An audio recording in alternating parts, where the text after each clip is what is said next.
কাতলা মাছ দিয়ে ঝিঙ্গে দিয়ে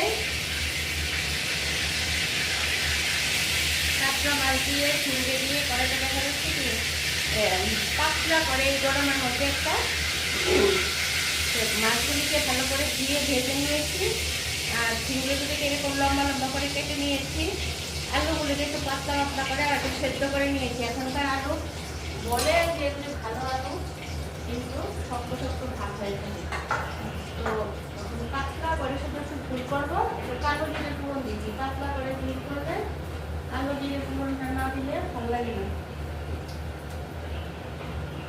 আর এখানে আমি নিয়েছি একটু আদা বাটা আর একটু এক চামচ জিরের গুঁড়ো, এক চামচ ধনের গুঁড়ো আর কাঁচা লঙ্কা বাটা।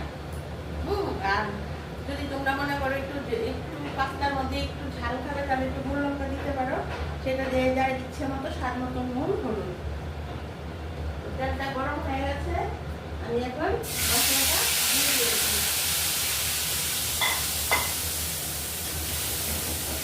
মশলাটা ভালো করে কষাবো।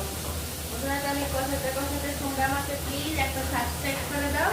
আর আমার অন্য ভিডিওগুলো যে দুপুরে লাঞ্চে আসছি, বিকেলে চায়ের আড্ডায় আসছি, এগুলি আসতে তোমরা অবশ্যই দেখবে পুরোটা ভিডিও। আর এখন ঝোল দিয়ে দিচ্ছি, ঝোলটা নিয়ে নিই।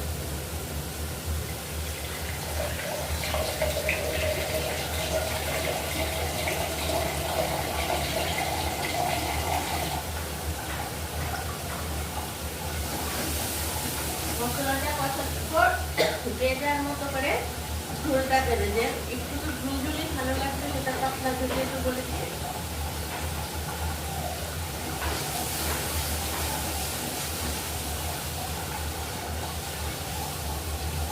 ঝোলটা দিয়ে দিয়েছি। যেহেতু আলুটা সেদ্ধ করে দিয়েছি, অতটা আমার লাগবে না।